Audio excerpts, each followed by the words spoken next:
Até onde estamos dispostos a responder o chamado de Jesus em nossa vida? Eu sou o Padre Paulo Olímpio e hoje vos trago a reflexão do Evangelho de Mateus 4, 18 a 22, festa de Santo André Apóstolo. Neste Evangelho, Jesus chama os primeiros discípulos enquanto caminhava à beira do mar da Galileia. André e seu irmão Pedro, simples pescadores, deixaram imediatamente suas redes e o seguiram, atendendo ao convite de Jesus. Vinde após mim e eu farei de vós pescadores de homens. Este chamado revela a prontidão e a generosidade de André, que abandona tudo para seguir o Mestre. É um testemunho de como o encontro com Cristo, quando é realmente verdadeiro, transforma vidas e nos envia a uma missão maior. A vida de Santo André é um exemplo de prontidão ao chamado de Deus e de dedicação à missão evangelizadora. A Igreja nos ensina que seguir Jesus é, antes de tudo, um ato de abandono, confiança e obediência. Santo André, o apóstolo da simplicidade e prontidão. André era um pescador, alguém humilde e de vida simples.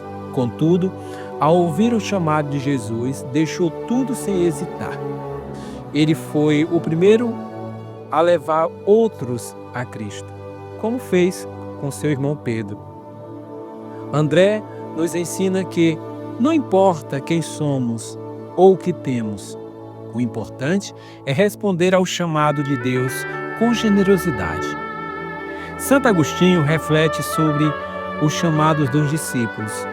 Diz ele: Cristo não escolhe os poderosos deste mundo, mas aqueles cujos corações são humildes e prontos para obedecer. A escolha de André e Pedro mostra que Deus não olha para as nossas habilidades humanas, mas para a disposição do nosso coração. São João Crisóstomo, ao comentar a missão apostólica, diz: ser pescador de homens é lançar a rede do Evangelho para salvar almas do naufrágio do mundo. Esse é o chamado que André aceitou. Dedicar sua vida a levar o Evangelho a todos os lugares, mesmo diante das perseguições. Sabemos que ele também foi martirizado, morreu, derramou seu sangue por Cristo.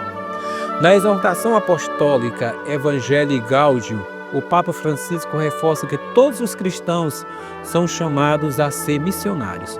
Diz ele: a Igreja existe para evangelizar, e cada um de nós é chamado a ser discípulo missionário. Isso está no número 120. O Catecismo da Igreja Católica também nos ensina que o chamado de Deus é universal. Diz o Catecismo: Cristo chama a todos para que o sigam e participem de sua missão. Catecismo número 542. 3 ações práticas que podemos fazer na nossa vida hoje, para que, assim como Santo André, possamos estar disponíveis ao serviço de Deus e com generosidade responder o chamado de Jesus. O exemplo de Santo André nos inspira a ouvir e responder ao chamado de Jesus em nossa vida cotidiana. Podemos viver esse evangelho de forma prática com as seguintes atitudes. Primeiro, ouvir o chamado de Deus com prontidão. Esteja atento aos convites de Deus em sua vida. Pergunte-se: o que Deus está me pedindo neste momento? Assim como André, responda com generosidade e confiança. Segundo, abandonar o que nos prende ao mundo. Identifique o que pode estar impedindo você de seguir a Cristo plenamente. Seja apegos, seja medo ou distrações. Como André abandonou suas redes, busque libertar-se do que o afasta de Deus. Terceiro, ser pescador de homens. O que significa isso? Testemunhe o Evangelho no ambiente em que você vive, seja com palavras ou com ações. Inspire-se nas pessoas, inspire as outras pessoas a conhecer e a seguir Jesus, assim como André levou Pedro ao Senhor. Então, meu irmão, minha irmã, somos hoje convidados a evangelizar, a falar do Cristo, a não ter medo de falar que você é cristão. Eu sempre digo, se você mora numa rua ou se você trabalha numa empresa e ninguém sabe que você é cristão, as pessoas que estão ali no seu convívio mais próximo, é sinal de que você não é realmente um cristão. Porque o cristão mostra a cara, ou seja, não só com palavra, não é ser proselitista não, mas prega com a vida, com as atitudes, com a maneira de ser, com a maneira de se portar diante do outro. O cristão, ele mostra a cara com as atitudes. Então, se pergunte, as pessoas realmente sabem que eu sou cristão?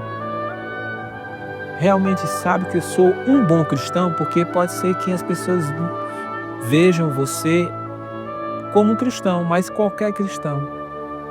Então hoje somos chamados a dar testemunho da verdade. Não tenha medo de mostrar com as suas atitudes, primeiramente. Não com palavras somente. Porque as palavras, falar só por falar, e as atitudes não estiverem ordenadas ao que você fala, não estiverem alinhadas, então é um contra-testemunho. Mas você é convidado hoje, todos nós somos convidados hoje, a testemunhar a fé, como os apóstolos testemunharam, como Santo André, que derramou sangue por Cristo. Não tenha medo de viver sua fé, certo? Tenha coragem, seja autêntico cristão. Que Deus abençoe teu dia e faça desse dia um verdadeiro dia para manifestar a tua fé no teu trabalho, na tua vida, na tua história. Que o Senhor abençoe a cada um de vocês. Que assim seja. Amém.